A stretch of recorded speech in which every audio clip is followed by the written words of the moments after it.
Começa agora o BTcast. Teologia é nosso esporte.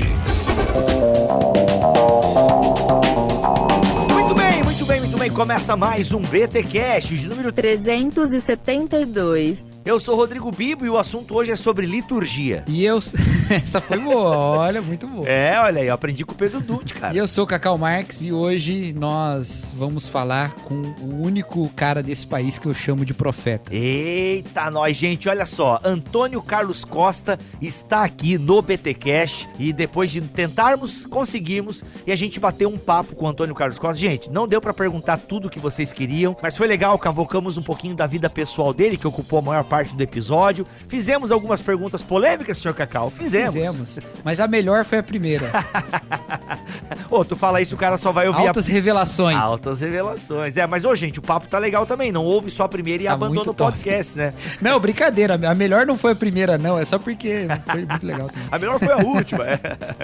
Não, foi muito bom, gente. Ele é um querido, Antônio Carlos Costa é um querido. E se você tem algum preconceito, é bom já dizer isso aqui, cara, ouve aí, mano. Ouve aí, sério. Depois se faz. Depois que... Assim, eu não aceito comentário de quem não ouve, entendeu? Eu vejo isso muito na rede social, Cacau. Você deve ter visto ver isso com Ovelhas Elétricas também. O cara vai lá, se expõe lá. Hoje falamos sobre aí esse filme. Aí o cara comentando um monte de coisa, nem ouviu a opinião de vocês e tal. Gente, não seja essa pessoa. Pelo amor de Deus, ouve primeiro pra depois comentar, que aí você pode comentar o que você quiser com propriedade, ok? Mas primeiro ouça a conversa que ficou muito boa mesmo com este cara, eu concordo plenamente com esse profeta, ficou demais. É isso, Cacau, aproveitando que você tá aqui, Ovelhas Elétricas, e aí, quando é que tem novo episódio do Ovelhas Elétricas? Estamos em setembro aí, queremos saber. Quando eu terminar de editar. Não, provavelmente agora quando o pessoal tá ouvindo já saiu. Ah, já saiu, mas daí vai ter que ter outro, né? É bimestral agora, como é que é? Não. Já tem... Vamos orando.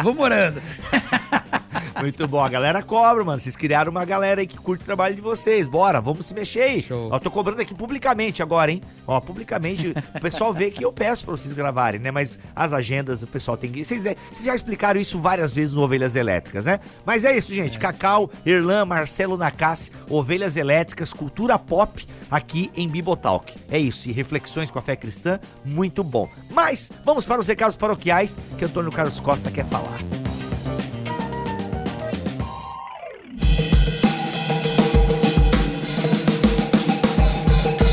Os recados paroquiais dessa semana, gente, é o seguinte, tá chegando a Black Friday e você vai comprar na Amazon pelo link do Bibotalk. Bibotalk.com/Amazon é o nosso link, ou ele está aqui na descrição deste BTcast, ou ele está em um banner no nosso site, bibotalk.com. Lembrando que sempre que você compra na Amazon pelo nosso link, você muito ajuda o nosso ministério. Tá chegando aí a Black Friday, então aproveite, compre com consciência, aproveite as promoções. Mas olha só, fique ligado em nossas redes sociais, porque volta e meia a gente divulga algumas promoções da Amazon por lá. E galera, tô vendo como é que funciona na Submarino, porque já pediram Submarino e tal, diz que estão com uma promoção legal, com uma ideia de parceria legal lá para franqueados. A gente vai dar uma olhada com carinho na Submarino, mas por hora a gente só está na Amazon, beleza? Amazon, e você entra na Amazon por bibotalk.com/Amazon, entrando por esse link ou clicando em qualquer um dos links que a gente coloca aí nas nossas redes sociais, que seja da Amazon, você já ajuda demais o nosso ministério. Então aproveite que a Black Friday tá chegando aí e compre aquilo que você guardou o dinheiro ao longo do ano, né? Dá aquela pesquisada, vê se baixou mesmo o preço,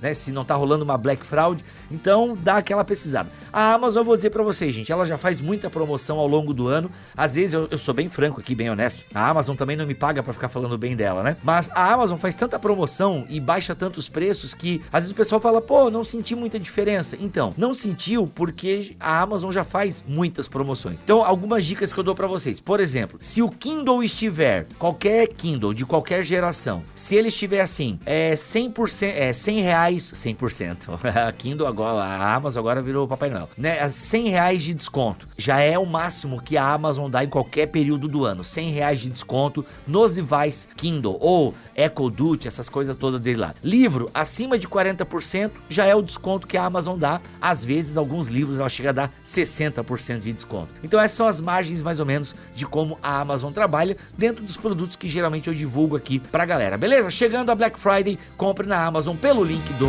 Bibotalk. E lá no nosso canal no YouTube a gente tá com um quadro novo. Eu estou respondendo as perguntas que a galera tem feito pra mim lá no Instagram. Se você quer ter a sua pergunta respondida, persiga-nos lá no @Bibotalk no Instagram. A gente tem aberto a caixinha de perguntas e feito aí um novo quadro no YouTube. Tem sido bem legal, a galera tá aceitando. É claro que com isso eu me exponho mais também e apanho mais, mas faz parte e a galera tá curtindo o novo quadro. E eu quero ver se eu continuo, se eu tenho fôlego pra continuar, porque tem sido bem legal, bem edificante, bem orientador. Então, se você ainda não nos segue lá no YouTube, vai lá no nosso canal no YouTube, é só jogar Bibotalk no YouTube que você nos acha, siga o canal, ative as notificações, porque tem vídeo toda semana lá em nosso canal no YouTube. E eu quero chegar logo a 100 mil inscritos para ganhar a plaquinha, e só para ganhar mesmo, gente, é só porque eu acho que deve ser tão legal ganhar a plaquinha, mas é isso, a gente continua lá no YouTube produzindo conteúdo, mas o principal sempre é o nosso podcast, que você já tá acostumado. Aliás, quero instigar você a ensinar pessoas a ouvir podcast. Vamos entrar na campanha Podcast-se, podcasts, ouça podcast, ensine outras pessoas a ouvir podcast, ouça mais podcast, aprenda mais, ria mais, se divirta mais, tenha mais conhecimento, enfim, podcast-se. Agora, ouve esse podcast aí porque ele tá demais.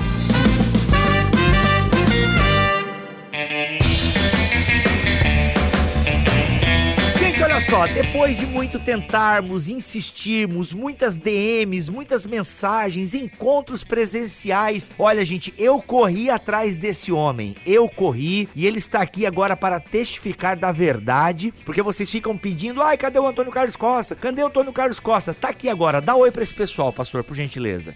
Ô, Bibo, Cacau, que honra estar aqui com vocês e também com esse povo que o acompanha. Puxa, que oportunidade maravilhosa está me concedendo para, quem sabe, né, ajudar pessoas a conhecerem um pouquinho mais o que eu penso no meio de tanta notícia falsa ao meu respeito. Olha aí, opa, já aí, ó, polêmica. Mas a primeira pergunta que eu quero te fazer, pastor, é o seguinte: que história é essa de o senhor ter trazido o surf para o Rio aí? Eu quero entender essa história. Eu não tô preocupado se o senhor é marxista, esquerdista. Eu quero saber essa história do surf aí, como é que é? Isso aí é um fato mesmo. O que aconteceu foi o seguinte: o surf mesmo, que você pega em pé, usando aqui a linguagem do leigo, né? Esse aí é muito anterior a mim.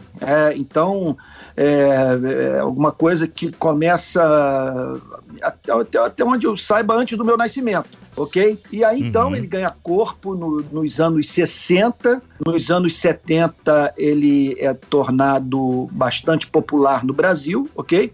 Agora, paralelo a isso, havia outras modalidades de surf. Então, você tem o body surf, que é o surf com corpo, você dispensa prancha, ok? Então você você desce nas ondas apenas com o corpo. Alguns usam pé de pato ou umas tabuinhas. É o pegar jacaré, aqui no sul a gente chama pegar jacaré. É o chamado jacaré. É o chamado jacaré, mas tem uma técnica, porque é mais do que você descer reto, é você botar no corte da onda, você entubar, você fazer a onda com o seu corpo. Caraca. Ok? Então eu comecei assim, em Ipanema, no final dos anos 70, mais precisamente final de 76, ok? Mas aí, em razão do fascínio pelo surf, pelo body surf, eu consultava as revistas americanas e via que eles estavam praticando no Havaí uma nova modalidade de surf, que é o bodyboard. Então, quer dizer, é você descer na onda deitado, só que usando material de polietileno e a prancha sem quilha. Porque o shape da prancha é um shape adaptável à onda, de maneira que você põe no corte e não desgarra da onda, ok? Você consegue fazer a onda toda. Então, aí nós importamos e realmente eu faço parte da primeira geração de bodyboard.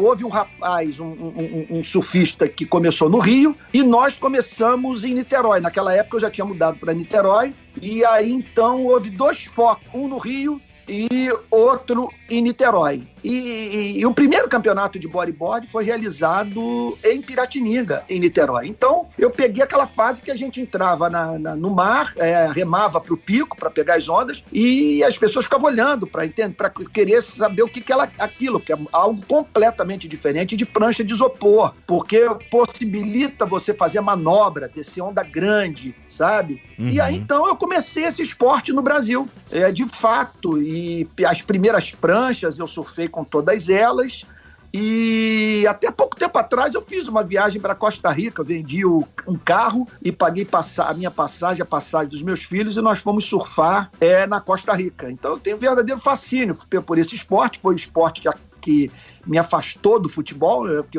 meu esporte de infância era o futebol. Quando eu conheci o bodyboard, eu me concentrei nele, virou realmente uma paixão. Uhum. Agora, hoje, eu enfrento as limitações físicas, porque eu gostava de onda grande. Uhum. E hoje o problema é você levar uma onda na cabeça e não aguentar, né?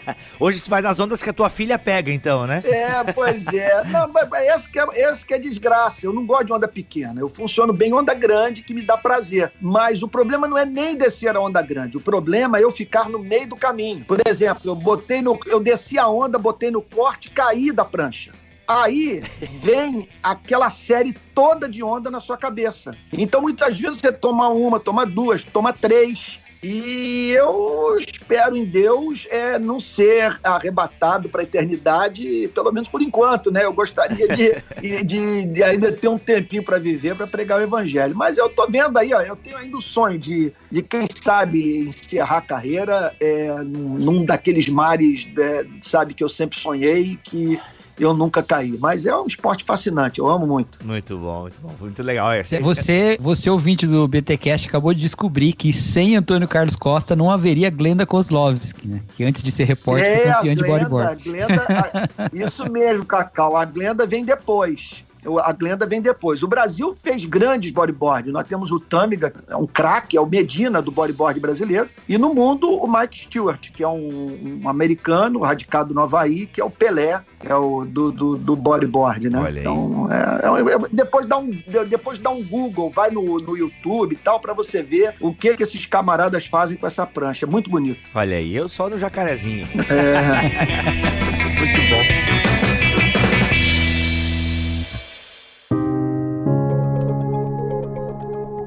Vamos lá, Antônio, te conhecendo um pouco que eu já li de ti, o pouco que eu já te ouvi pregar, não restam dúvidas de que você tem uma grande capacidade de síntese, de pesquisa.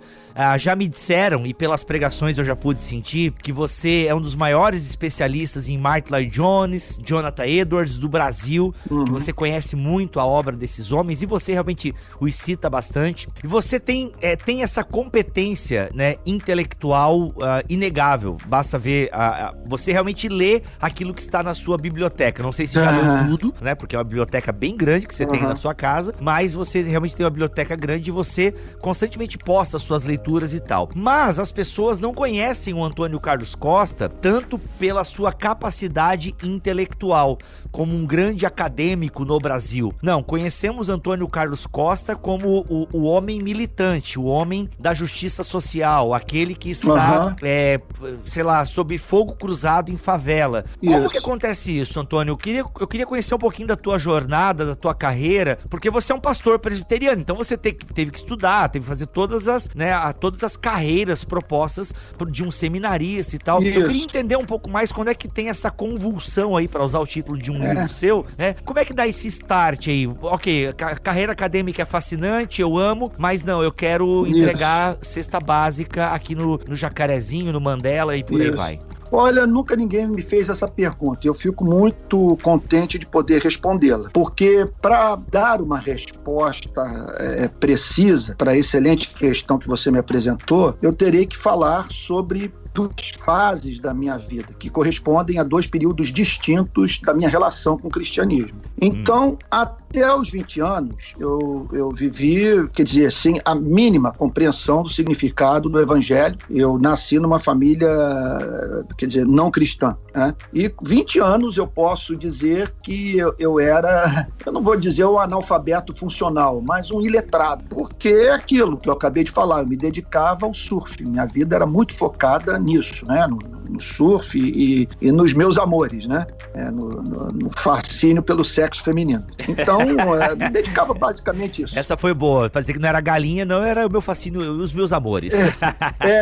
Pois é, minha vida era, então, fixada nisso. Com 20 anos, Bibo e Cacau, eu passo por uma crise existencial profunda. Não é crise de autoestima, não é aquela crise de você se olhar no espelho e não gostar de você, sabe? É uma crise relacionada àquelas grandes questões da existência humana sem cujas respostas a vida não tem nenhum significado. Quem somos, de onde viemos, para onde vamos. De uma forma especial me causou muita agonia a questão da morte, sabe? De, com 20 anos, perceber que eu estava caminhando inexoravelmente, como todos os demais seres humanos, para o fim da minha vida biológica.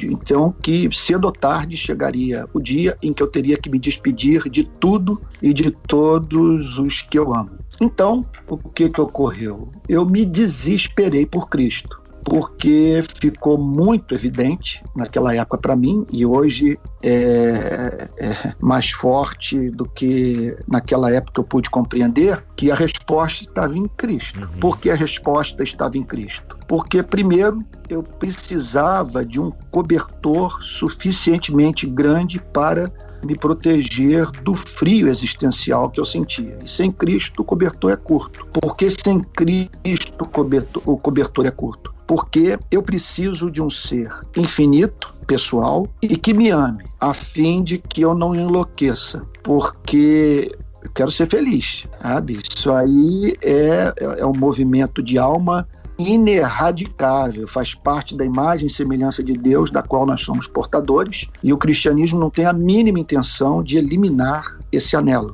Aliás, o cristianismo apela para ele. Agora, não há felicidade, quer dizer, não é felicidade aquela que se teme perder. Então, para eu alcançar uma felicidade que eu não tema vir a perder, eu preciso de um ser maior do que os adversários da minha felicidade e que tem interesse por mim. Quer dizer, é só um Criador, só o Deus, né? Só Deus. Agora, com Jesus Cristo eu aprendi que a palavra Deus não resolve, sabe? Não é a fé em Deus que me dá esperança, mas a fé no Pai, no Deus que Jesus Cristo me ensinou a chamar de Pai. Okay? E eu precisava também de um Salvador que me salvasse não apenas da minha perdição metafísica, mas da minha perdição moral. Eu não sou apenas pequeno, eu sou vil. Então, o que ocorreu? Com 20 anos, eu desejei Jesus Cristo mais do que o noivo desejou a noiva, e só que trazendo comigo, vamos dizer, a espora da dúvida, um espinho que me fustigava, que me machucava, e que me movia, portanto, a encontrar fundamento racional para a minha fé. Eu poderia até dizer que era sabe, usando aqui do misticismo cristão, um agente do inferno que me acompanhava e que acabou se tornando no meu melhor amigo. Rapaz, como eu sou grato por ele, porque com as dúvidas que ele semeava, sabe, e quem não quiser atribuir isso a uma entidade pessoal maligna, você pode botar no lugar disso que você quiser. O fato é que eu lidei com muitas dúvidas de todas as naturezas, né? Eu posso declarar que eu conheci o existencialismo alemão, o existencialismo francês antes de ler os seus autores. Eu vi toda a vacuidade da vida, eu senti toda a pressão da modernidade antes de ler os autores modernos. Então, quando eu passei a ler esses pensadores, eu simplesmente me deparei com muito daquilo que me causava angústia, né? Mas então, o que aconteceu? Aquilo tudo, em vez de me mover para distante da fé, porque eu sabia que se eu rompesse com o cristianismo, não tinha harém, não tinha ilha deserta com ondas perfeitas, não tinha fama, poder, beleza física que dessem conta do meu desejo por uma felicidade que não é desse mundo, né? Como diz o C.S. Lewis, uma felicidade transtemporal, transfinita. Então, eu desejei crer, eu anelei crer. Eu nunca me regozijei com a dúvida. Sempre odiei a dúvida. Eu tinha raiva da dúvida, mas ela não me largava e, portanto, a dúvida me remeteu para os livros. E eu, portanto, saí lendo tudo por desespero, para querer prestar um culto racional a Deus, para o amar e o servir com todo o meu ser. E aí, então, eu comecei essa peregrinação, assim, intelectual, muito solitária, porque eu não tive experiências acadêmicas boas. As minhas passagens por instituições de ensino, desde o ensino fundamental, médio, universitário, sempre me foram muito frustrantes. Então, eu sempre aprendi mais lendo do que ouvindo. E desenvolvi uma grande disciplina de leitura, porque era vida ou morte. Era fome e sede de significado, sabe? E aí, então, eu saí lendo e por onde eu viajava, eu comprava livros. Na época não tinha o Kindle, né? Então, eu vinha das viagens com livro pesa pra caramba, com uma mala pesada, trazendo livro de todas as partes do mundo. Onde eu ia procurava uma livraria, ia nos autores e tal, e montei ao longo dos anos uma biblioteca, uma excelente biblioteca, na qual eu tenho, assim, livros que eu diria para você que 99% não são descartáveis, são excelentes livros, né? E tal. Bom, e aí, o que ocorreu? Eu pensei, Bibo, em me dedicar a um ministério erudito. Eu sonhei com isso. Eu falei, eu quero ser um erudito e que ajude pessoas que um dia se encontraram no ponto que eu me encontrei a entenderem o cristianismo e saberem que há fundamento racional para ele. Tá, isso com quantos anos, Antônio? Só para porque eu parei nos teus 20 anos. Isso, ok. Isso tudo na casa dos 20. Sabe, o início da conversão foi paixão, busca, oração, vigílias, clamores e dúvidas infernais, né? Mas aquela coisa, né? Eu quase cheguei ao ponto de dizer, olha, se alguém me apresentar a verdade e declarar para mim que Jesus, portanto, não é a verdade, olha, vou te dizer, eu vou mandar essa pessoa ficar com a verdade, que eu que vou ficar com Jesus.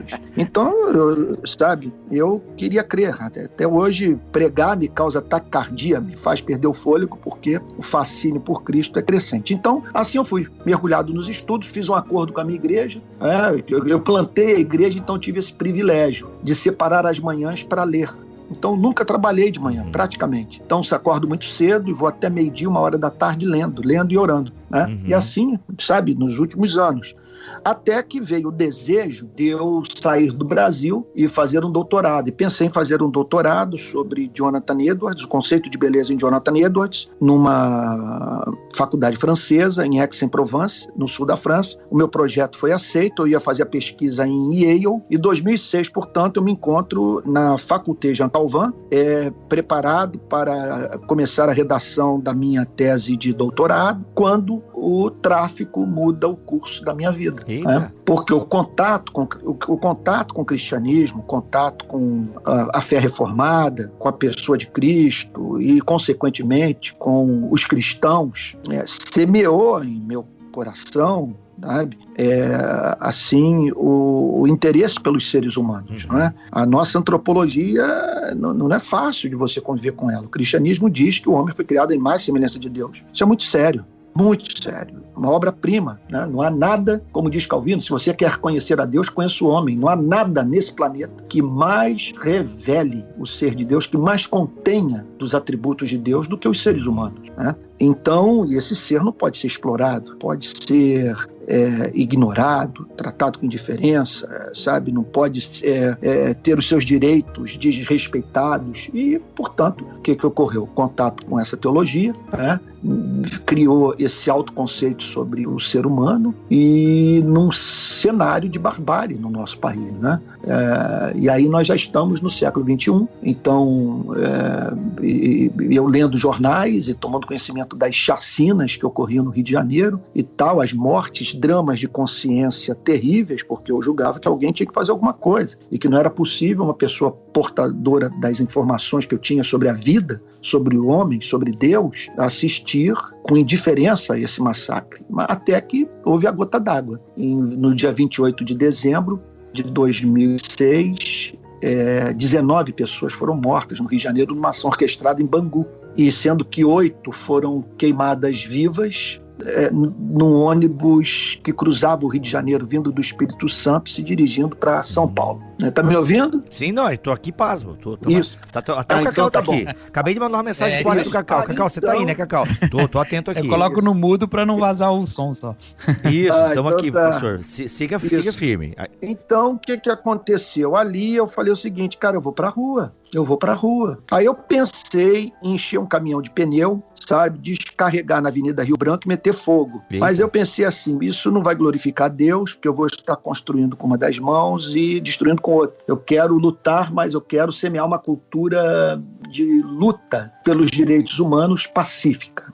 Então me ocorreu a ideia de trabalhar com imagens. Eu chamaria de profecias dramatizadas. Imagens que tivessem como objetivo não atingir as pessoas nas ruas, mas os meios de comunicação. E de modo que os meios de comunicação fizessem as minhas manifestações chegarem nos lares dos brasileiros. Né? E aí, portanto, veio a ideia de realizar aquela manifestação das cruzes em 2007, quando nós fomos de madrugada para a praia de Copacabana e fixamos 700 cruzes pretas nas areias da praia, simbolizando o número de pessoas assassinadas no estado do Rio de Janeiro nos primeiros meses de 2007. Tá, quando você fala nós, pastor, já tinha uma galera que estava junto contigo nessa? Como é que é? Sim. Eu procurei os amigos, eu compartilhei a visão com a igreja, mas só que eu decidi não envolver a igreja, o nome da igreja, não usar um linguajar teológico, ou assim, explicitamente,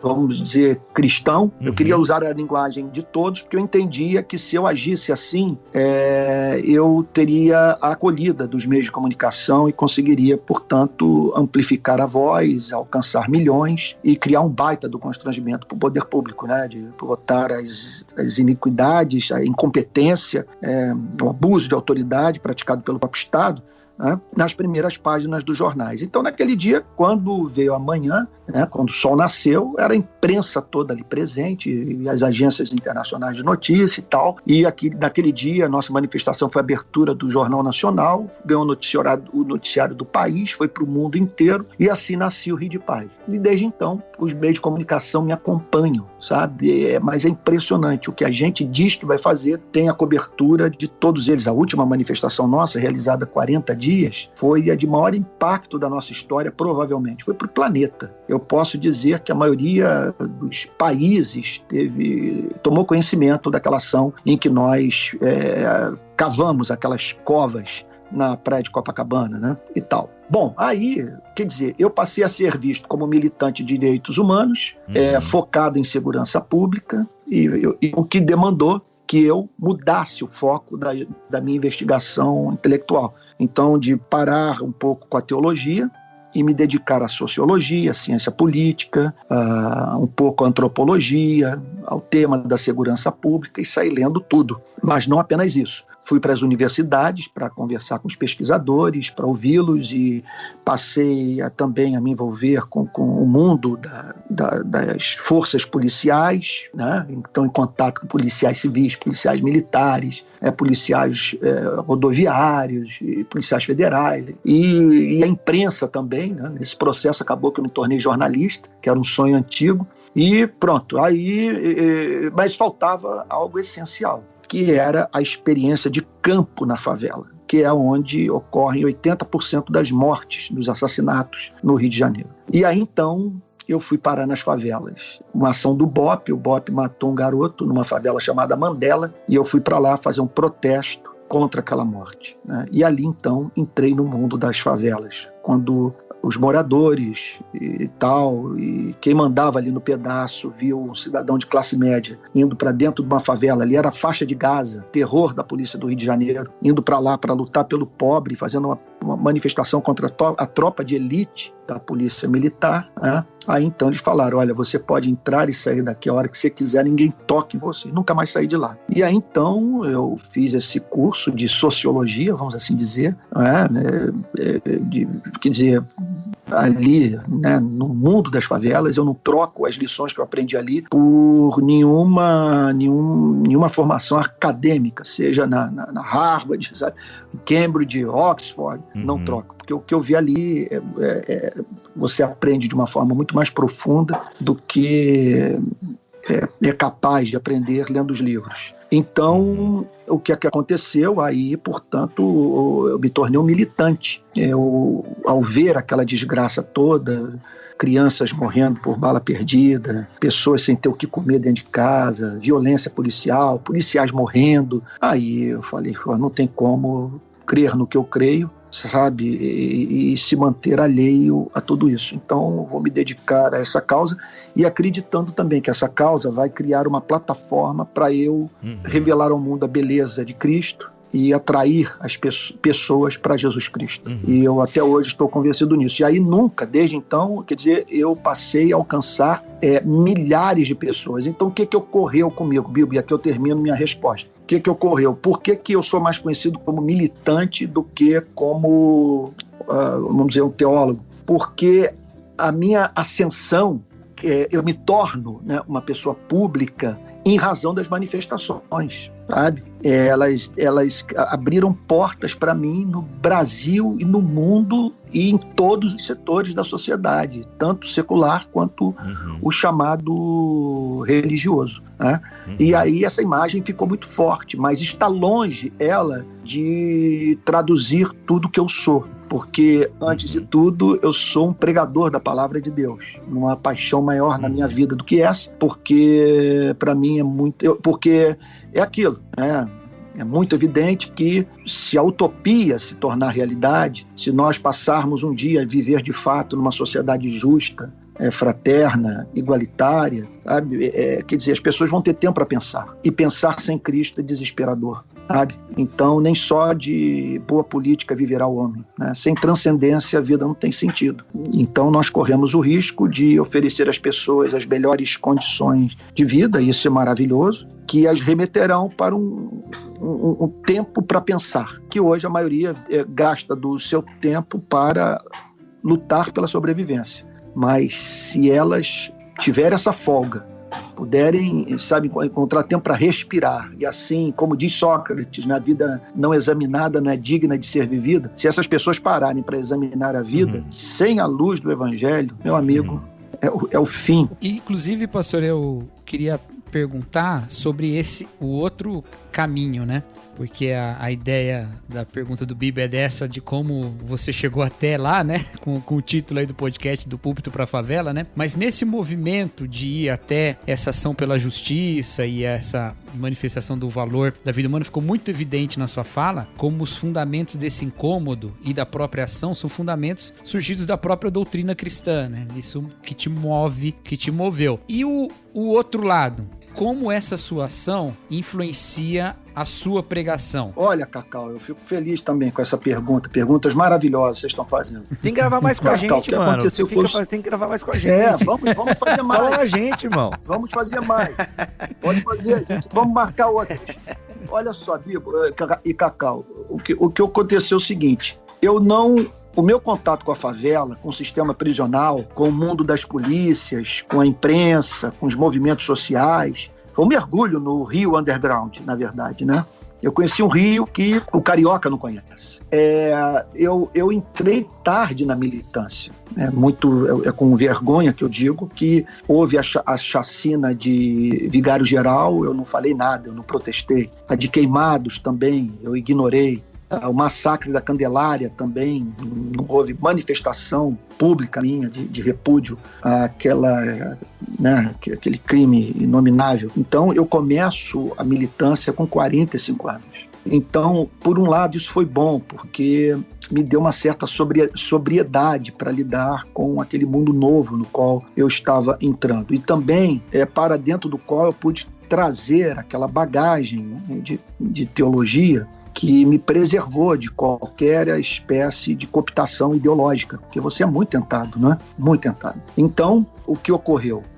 Quando eu botei o pé na favela, passei a lidar com os parentes de vítima de violência e para os cemitérios todos da cidade, ao lado dessa gente, subindo, descendo morro, eu me deparei com perguntas que o Rio de Janeiro fez à minha teologia que até então eu não havia feito, sabe? Para o meu cristianismo, para o meu calvinismo, vamos assim dizer. Então, é aquilo que o Frei Beto diz, eu não canso de repetir. A cabeça pensa a partir de onde os pés pisam. Quando eu botei o pé lá, minha cabeça começou a trabalhar. Então, não a ponto de eu rever minha teologia, mas a ponto de eu passar a ver na Bíblia o que eu não conseguia enxergar. E o que eu não conseguia enxergar na Bíblia? A palavra pobre. Eu não enxergava a palavra pobre na Bíblia. E eu não via o valor do exercício da misericórdia, da compaixão, sabe? A luta pela justiça social não era para mim traço da verdadeira espiritualidade, pelo menos na extensão que é hoje. E passei também a entender que há uma dimensão política no amor, que o amor demanda ação política. E isso que mudou, Cacau. Sabe, esse contato fez com que emergissem questões e meu calvinismo foi severamente confrontado. Sabe, confrontado pelaquela realidade e pelos textos que eu tive que ler, porque Calvino, Lutero, eles dão um enquadramento intelectual mais amplo, assim, para o envolvimento com essas disciplinas, né? Mas a diferença é brutal entre o que eles escreveram sobre o Estado e que Hobbes, Rousseau, Montesquieu, Alex de Tocqueville, John Rawls, meu Deus, Karl Marx, Engels escreveram. E aí eu tive contato também com os autores modernos e com todo o ataque que fazem ao cristianismo. Então foi um período assim riquíssimo, porque é aquilo, né? Eu não era bobo de abrir mão da única coisa que oferecia sentido para minha vida, que até hoje oferece, para abraçar uma ideologia que só trata do pão, sabe? Não oferece transcendência, não me é de proveito algum na hora que eu tenho que acordar de madrugada e ir para a cama de um filho com 41 graus de febre, sabe? Teve um tweet que até o Cacau retweetou, era nem esquerdista, nem sei o que, mas calvinista. Tu lembra, Cacau? Tu até deu um retweet. Você colocou no Twitter uma frase do Calvino, de que tudo que é da igreja é patrimônio dos pobres, né? E aí eu retuitei escrevendo, não sou calvinista não, comunista não, calvinista. Isso. Gerou umas reações um pouco complicadas pra mim lá, mas deu tudo certo. Tem que ter paciência mesmo. Não dá, eu não consegui fechar. Aliás, até hoje eu não entendo, porque a modernidade pariu 2 filhos. Pariu o marxismo, pariu o liberalismo. E a igreja e a modernidade é uma adversária da fé cristã, em parte, né? Não que haja incompatibilidade completa entre muito do que a modernidade ensina e a fé cristã, mas alguns dos seus pressupostos, pelo menos aqueles defendidos por alguns dos seus luminares, são bem antagônicos à fé cristã. Tu acha que eles surgem por uma brecha da igreja, pastor? Porque assim, eu não preciso de várias dessas ideologias, porque o cristianismo é tão completo, né? Nas suas mais variadas frentes e batalhas e tal. Tu acredita que essas ideologias e essas carências, esses vácuos existenciais surgem por negligência da igreja? Olha, tudo começa no final do século XVII, né, com o advento da modernidade. Então, são 350 anos de ataque ao cristianismo. Aí a gente fica pensando, né, por que toda essa repulsa? Por que Marx larga o cristianismo? Por que Nietzsche larga o cristianismo? Por que tanta gente brilhante largou o cristianismo? Ou pessoas que tiveram pais, como Engels, por exemplo, o pai era crente.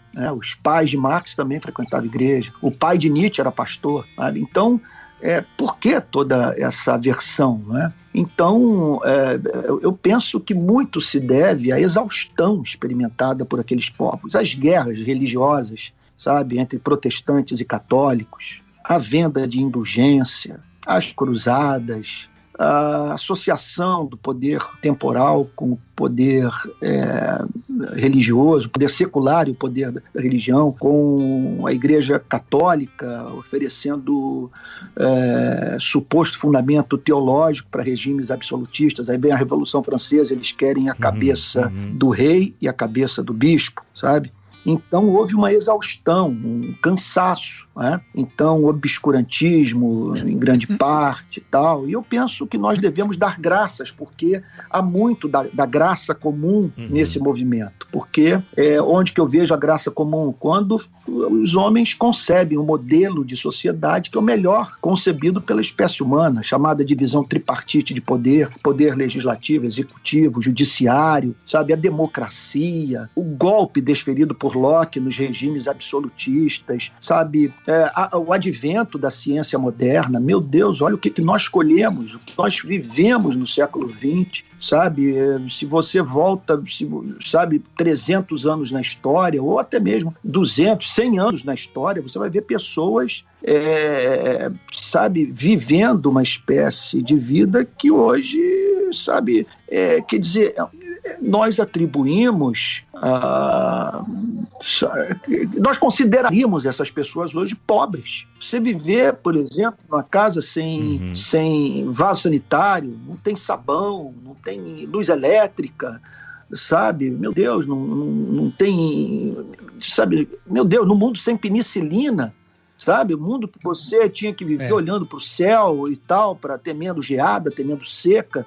Porque hoje eu entro no supermercado, quando eu entro no supermercado, eu sou confrontado pela Revolução Industrial, pelo advento da modernidade, sabe? E pela capacidade humana de subjugar a terra e fazer ciência, fazer tecnologia.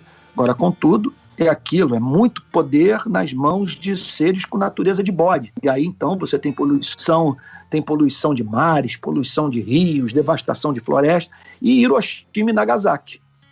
Que hoje faz 75 anos, né, da primeira explosão de uma bomba atômica. Crime inominável.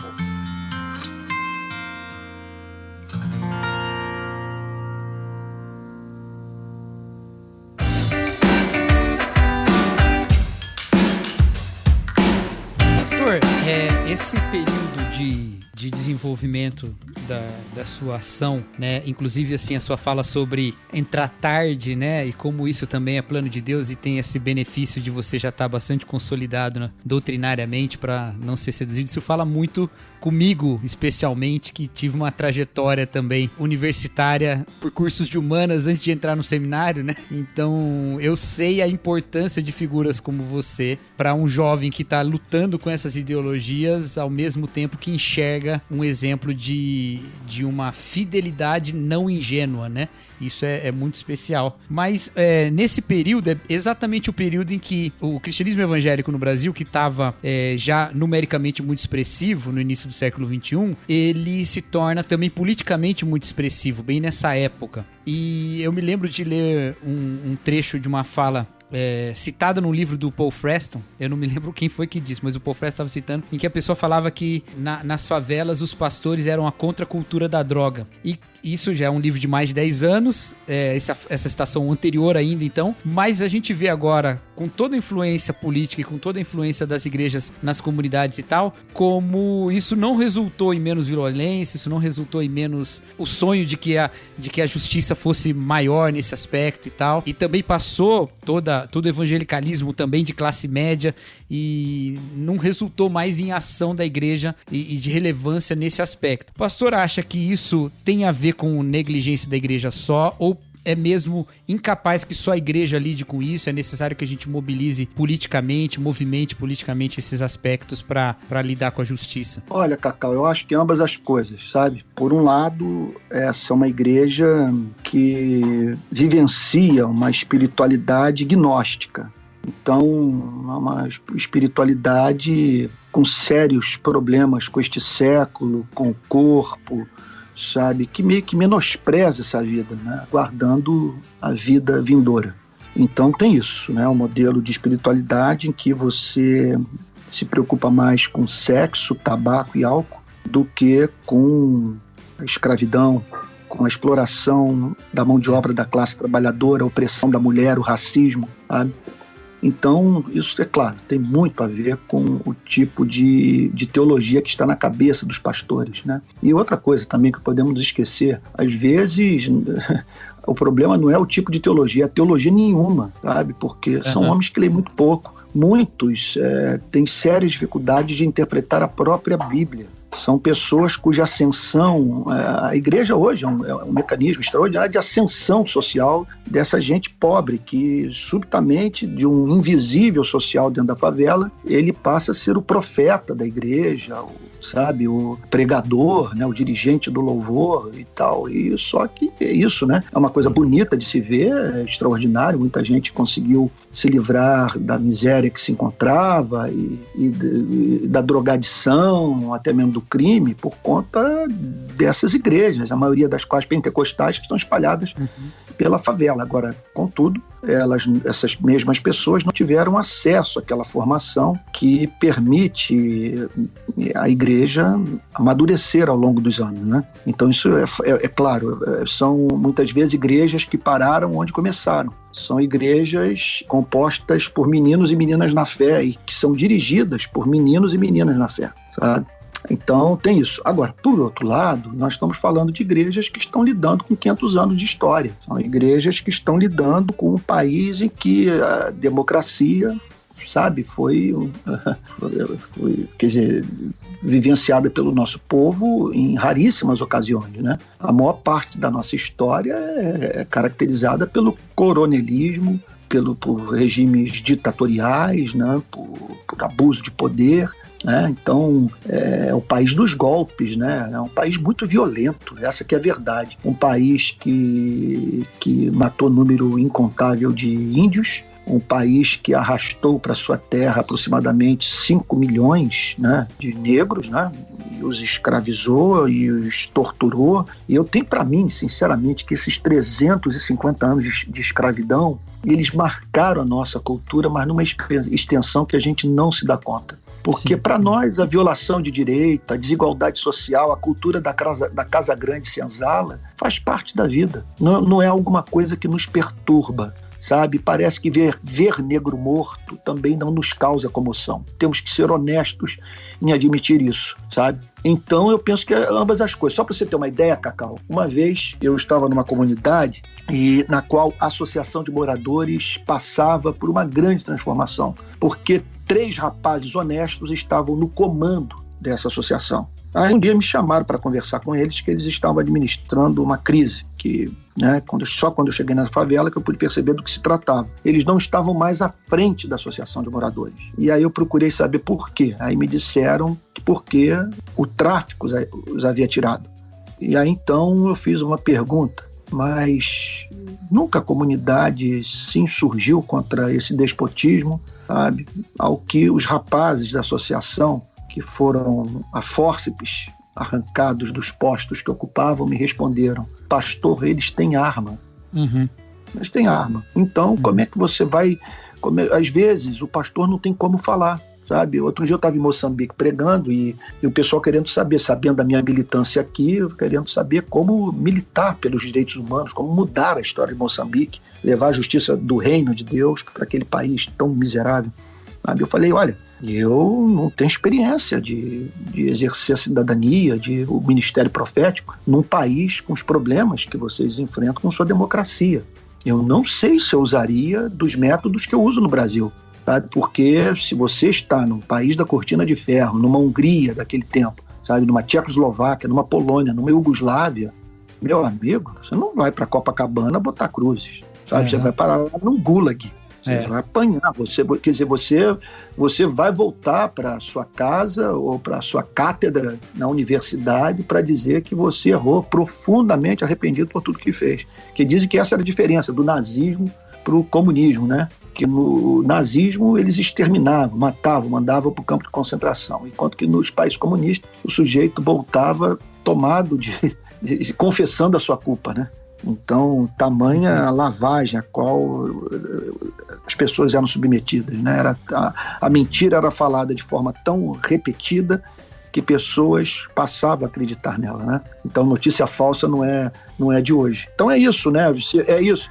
Se você está num país assim, você vai ter que agir de modo subversivo. Não tem jeito. sabe? A mesma coisa. Você olha para como que o cristianismo lidou com o regime da escravidão. Você não vê o apóstolo Paulo escrevendo como o William Wilberforce escreveu. Porque se ele parte para dentro para encarar o sistema, o cristianismo seria varrido, porque o ethos não permitia, sabe? As limitações morais. Você tinha um Aristóteles dizendo que há seres humanos que nasceram para ser mandados, sabe? Se não me falha a memória, foi na República que eu li, de Platão, que para você ter uma elite intelectual, você precisa de quem trabalhe para essa elite. Né? Então, o Aristóteles falava de instrumentos animados, né? Pois é. Caraca. Pois é impressionante. Então, via essas pessoas como burro de carga. E aí o cristianismo nasce e tal, mas o que aconteceu? Né? Usando de uma estratégia profundamente subversiva. Aí você tem um livro como de Filemon, por exemplo, tá tudo ali, de modo velado, mas se você ler o negócio com atenção, não tem como aquilo mais adiante não levar a lutar pela emancipação dos escravos. Então eu penso que é isso. Isso em regimes totalitários. Agora, no nosso país, enquanto a gente tem democracia, a nós nos cabe explicitamente protestar. Olha aí, pastor, eu sei que seu tempo acabou com a gente, você tem agora uma outra gravação, mas eu quero gravar de novo, porque eu tô com... infelizmente, né? Eu tenho mais duas perguntas ainda que são, assim... Eu quero entender, de verdade, não é pergunta que alguém pediu pra eu fazer aqui, realmente eu quero entender um pouco essa questão da militância, e você vai ter que voltar aqui, aí a gente já pula um pouco da sua história. Vamos ver.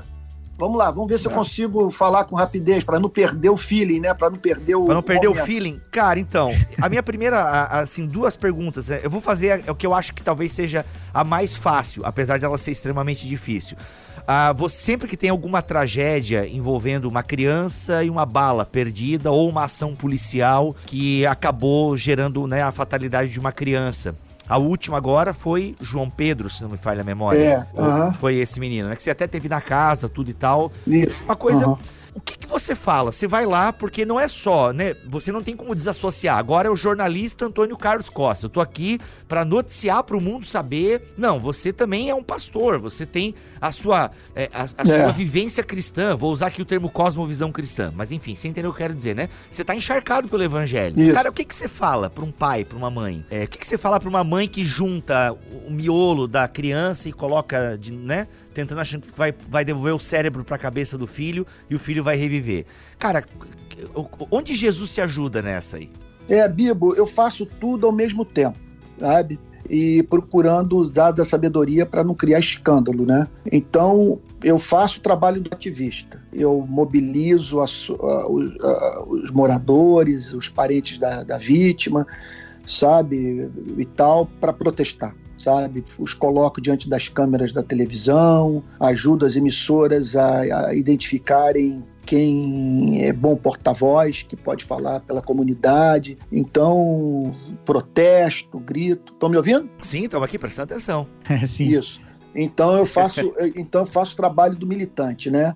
Saio em busca da autoria do crime, sabe? Procuro o governador, o prefeito, o presidente da República, ministro da Justiça. Eu grito. Esse é o militante. Faço o trabalho do jornalista. Fotografo, conto a história, entrevisto pessoas e muitas vezes a imprensa fica do lado de fora da favela e eu entro sozinho, tá? Porque desde a morte do Tim Lopes há todo um protocolo a ser seguido pelos profissionais de imprensa, sabe? A fim de evitar risco de morte. Então, muitas vezes, a imprensa conta com meus insights, com as minhas fotos, com as minhas entrevistas.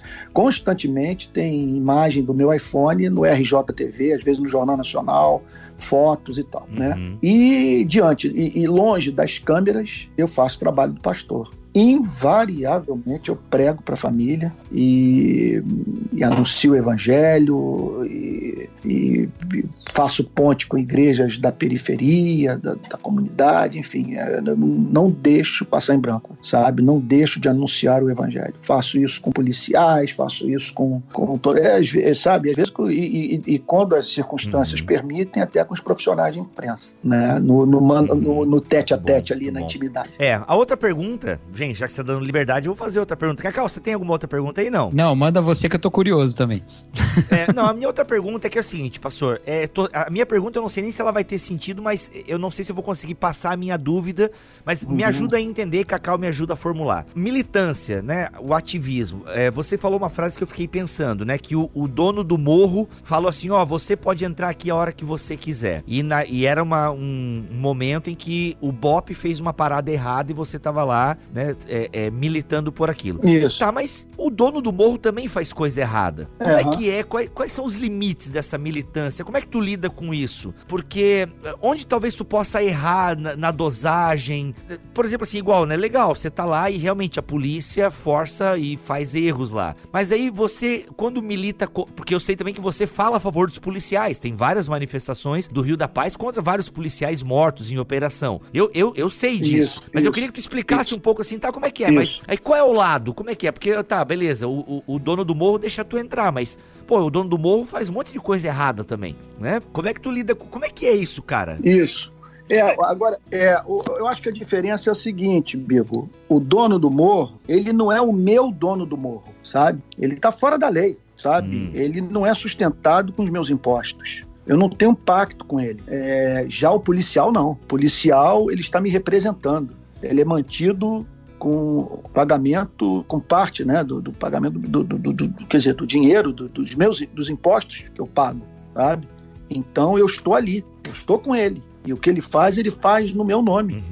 Então, eu não tenho o que dizer pro bandido, sabe? O bandido, eu vou falar o quê? Ele já sabe, ele já está pressuposto que ele não pode se comportar da forma como se comporta, levando o terror, né, para a comunidade. Muito embora a liderança do tráfico não seja homogênea, sabe? Então, tem bandidos que são mais violentos do que outros. E ali dentro tem muita gente que nós podemos resgatar, sabe? Outra coisa, ninguém é tão mal quanto poderia ser. Eles têm valores. No meio de toda loucura, eles têm valores, né? Porque nós não estamos lidando com demônios, estamos lidando com seres criados à imagem e semelhança de Deus, e por mais que distantes que estejam do seu Criador, não conseguem erradicar essa imagem e semelhança da qual são portadores, né? Então é isso, por isso que eu faço as manifestações, e ainda mais quando eu sei que esse bandido ele existe em grande parte em razão dos erros cometidos pelo poder público, pela forma como que o Estado atua na favela. Legal, entendi. Pastor, obrigado pela tua presença aqui no nosso podcast e já vou marcar a próxima. Cara, eu fico muito honrado e grato também por ter respondido perguntas tão boas. Vocês estão fazendo um bom trabalho jornalístico. Opa, tá que bom. Obrigado mesmo. Valeu, obrigado, querido. É um elogio muito bom. Valeu, um abraço e até a próxima, hein? Deus os guarde. Valeu, tchau, querido. Valeu.